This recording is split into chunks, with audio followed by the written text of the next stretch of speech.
The journey and the process behind a cup of tea is a long one, and it begins much before you begin to steep your favorite cuppa.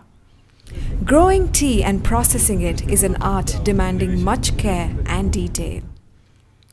Tea bushes are planted during monsoons.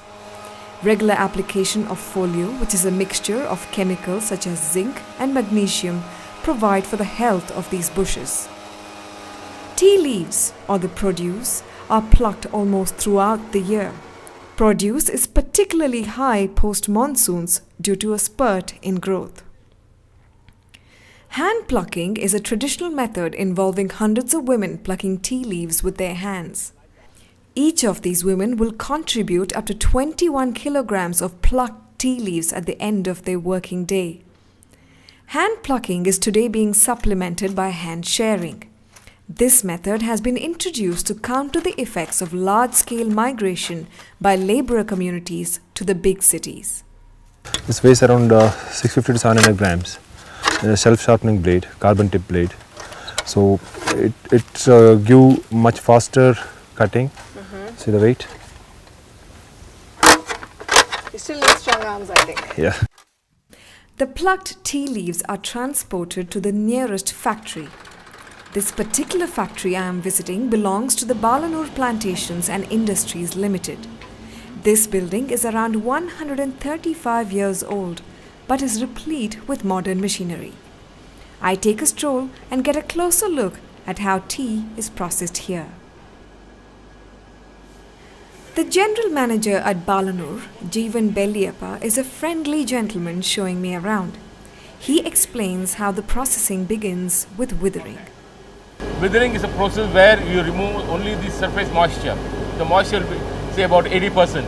We'll be removing it to 65%. That is only 15% is removed. Okay. But that takes almost about 16 hours. So when you roll it, when you press it in the ball, okay, There is no moisture that no comes moisture, so it releases slowly. Withering increases caffeine content in the leaves. These leaves are then sifted and shredded. If any foreign particles are there, that gets separated down there. Basically like a giant sieve. Pardon? It's like a giant sieve. After from the shifter, it comes to a shredder, which rinses the leaf. The shredded leaves still seem fresh and moist. They fill up the air with a heady scent of cut green leaves. The humidity level inside the factory is rather high, as this aids the processing.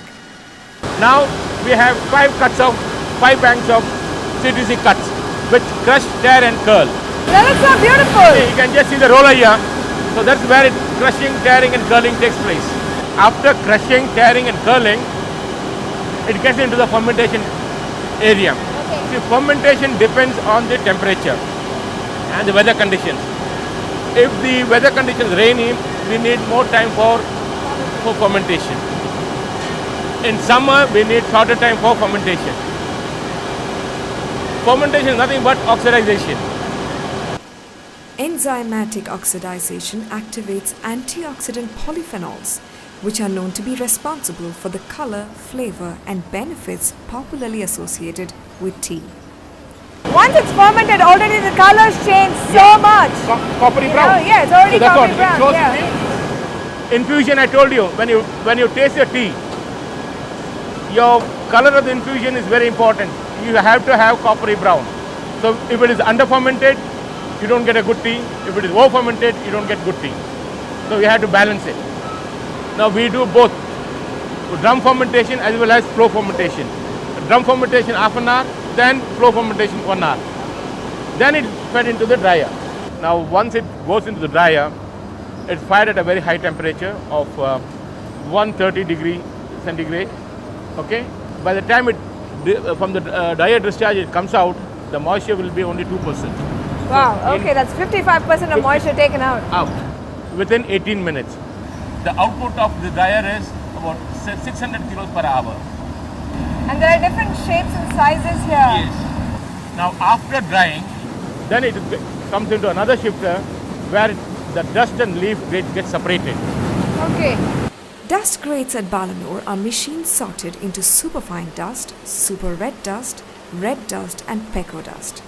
And leaf grades are machine sorted into peco fannings, broken peco, and flowery peco.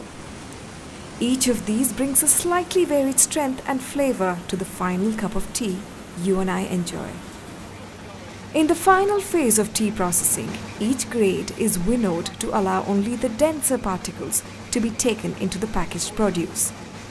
The lighter particles are used to recondition non-premium tea in future processing cycles.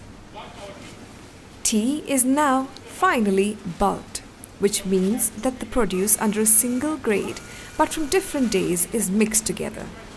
This mix is then packaged and ready to be shipped to buyers. And that is the story of how the humble tea leaf transforms into a golden cup of tea. Thank you so much. I thoroughly enjoyed that. It's our pleasure, and I hope you would have enjoyed your stay in our place and visited the factory even. Absolutely, absolutely. We definitely learned quite a bit about tea and processing as well. It's a pleasure. Thank you very much. Thank you very much. Have a pleasant day. Thank you.